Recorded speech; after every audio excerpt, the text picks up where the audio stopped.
Salut! Aujourd'hui, on va discuter l'emplacement des adjectifs.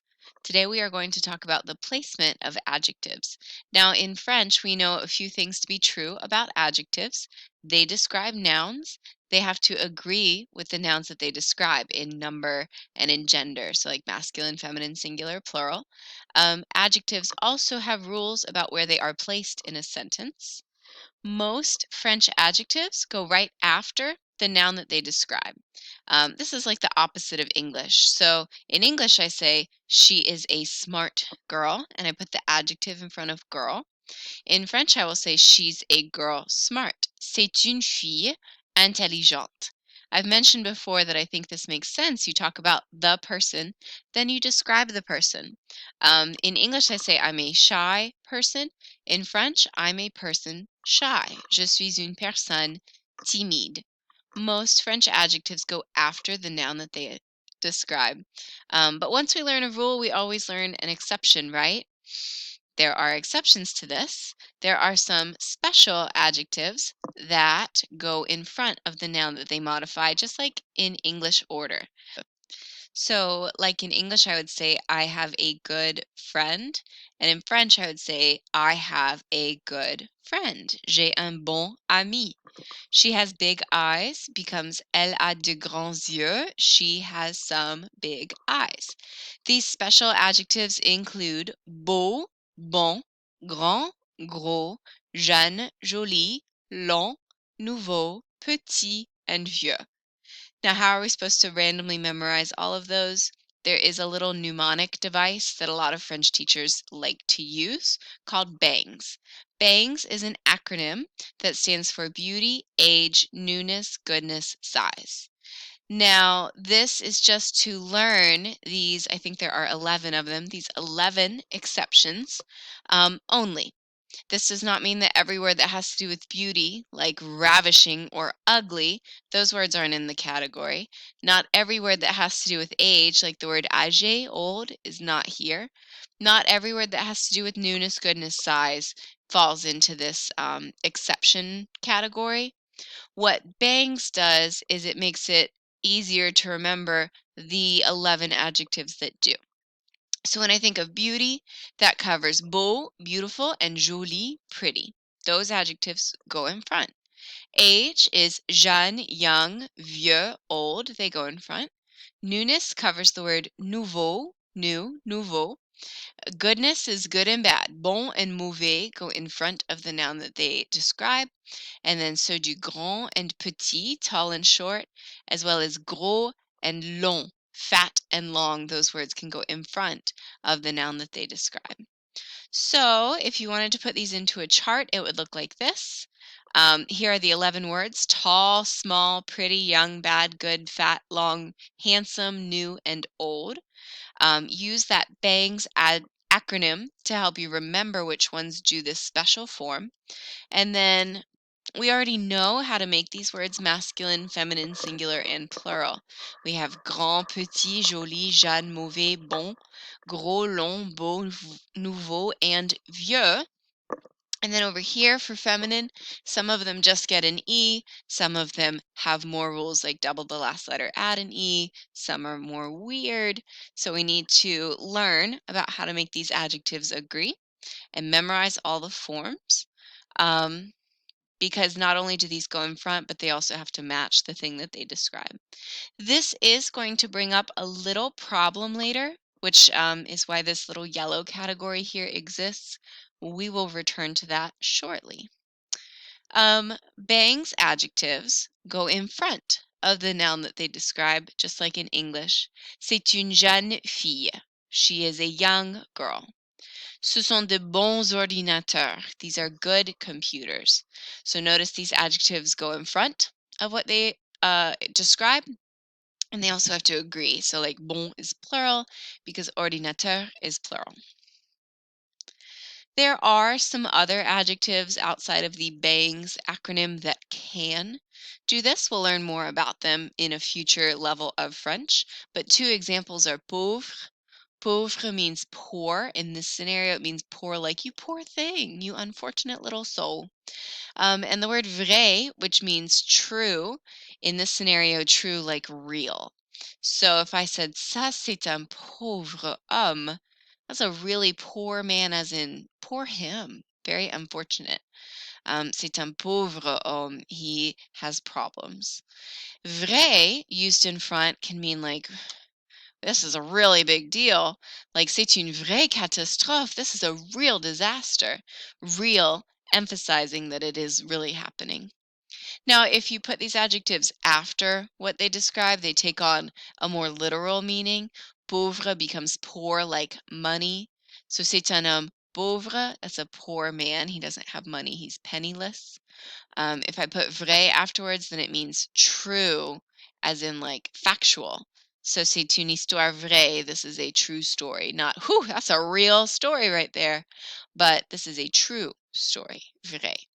If that is a little tricky, just concentrate on the bangs ones for now. Bangs adjectives, beauty, age, newness, goodness, size, go in front. So when we look at that chart again, we're going to have a new dilemma that happens. Since these adjectives go in front of what they describe, we may have an issue of they come in front of something that starts with a vowel. And we know that the French language, it's known for sounding flowy and smooth and pretty and romantic. We don't have a lot of long hanging vowel sounds like ah. We don't have a lot of hiccupy sounds. In French, they avoid a lot of the things, these guttural noises that English tends to make. So here is the pronunciation issue that we're going to come into. Let's say I'm describing my dad. Mon père est un grand homme. My dad is a tall man. I'm going to hear that letter D a little bit more here because I don't pronounce the H. So I'm not going to say mon père est un grand homme. I'm not going to say no one likes that. I'm going to say mon père est un grand homme. Grand homme. I'm going to pronounce that D kind of like a little T. Mon père est un bonhomme. Bonhomme, that word actually squished together means gentleman. My dad's a good man. I'm not going to say bon homme. Mon père est un bon homme. I'm going to say bon homme, and I'm going to pronounce that N a little bit more. But what if I don't have a final consonant to pronounce? If I want to say my dad's an old man, mon père est un vieux homme. You hear the issue? Vieux homme. No one wants that. So, what do we do? The French actually, they don't want to do that. They created, it's like a hybrid. It sounds a little feminine in pronunciation, but it still looks kind of masculine because it doesn't have that extra L and the E on the end. So they create like their own special little hybrid adjective that fits the pronunciation rule but looks like a masculine form. This is pronounced vieil.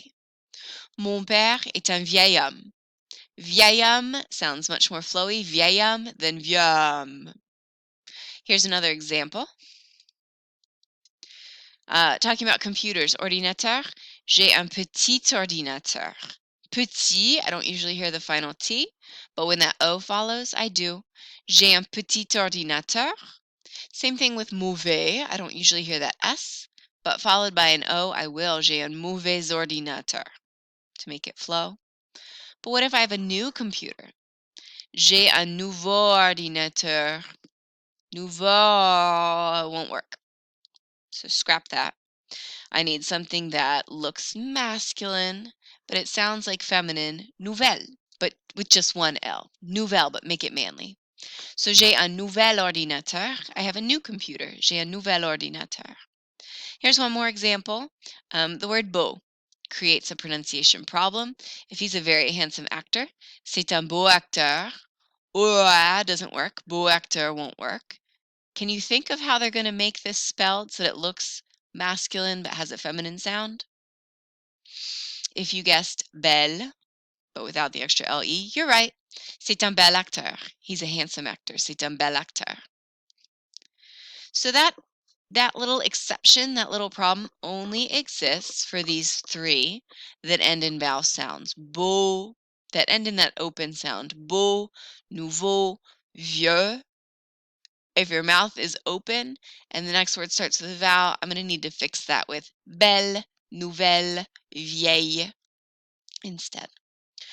That pronunciation error doesn't happen for masculine plural, feminine singular, or feminine plural. Here's why. Here are just some random examples. But if it's plural, I'll hear the S. So no issue. De jeunes ordinateurs, de jolis ordinateurs, de grands ordinateurs, de petits ordinateurs. Feminine forms, I will hear the final consonants. Une jeune élève, une jolie élève, une grande élève, une petite élève, une mauvaise élève. And for feminine plural, I will hear S's again. De bons élèves, de belles élèves, de nouvelles élèves. No pronunciation issues there. Last but not least, one extra little rule to learn just for fun. The word de changes to de when there's a bangs adjective in the middle. So if the adjective comes in front of the noun, for some reason de changes to de. I don't actually know why. It's just a rule that I follow. So here's some pretty blue flowers. Il y a des fleurs bleues is a normal perfect sentence. There are some flowers blue. Il y a des fleurs bleues. But if I switch bleu out for jolie, which goes in front, a bangs adjective, I will say il y a de jolies fleurs. There are some pretty flowers. Il y a de jolies fleurs. De changes to de. It just does. Same with like eyes. J'ai les yeux verts. I have the eyes green. If I want to say I have big eyes, it's j'ai de grands yeux. I have some big eyes. J'ai de grands yeux. Can you use more than one adjective at a time? Sure. Like, look at Laetitia Casta. C'est une belle femme française. And I should have bolded all these adjectives, sorry. She's a beautiful woman French. Normal adjectives come after. Bangs adjectives go in front. They can coexist. She's a beautiful woman French. She has big blue eyes. Elle a de grands yeux bleus. Elle a de grands yeux bleus. She has some big eyes blue. So we always keep regular adjectives after. We always put bangs adjectives in front. Now, if I have multiple bangs adjectives or multiple normal adjectives, I just use the word and. Like she has long brown hair. Elle a les cheveux bruns et longs. She has the hair brown and long. So that's all for now. Adjectives go after the noun that they describe and have to agree, but there are, and right now we're just learning 11, there are 11 special exceptions that fall under the category of bangs: beauty, age, newness, goodness, size, bon, joli, etc. Those go in front of what they describe. There may be some slight changes that you have to make to beau, nouveau, and vieux to fix that vowel problem. Donc voilà, bonne chance!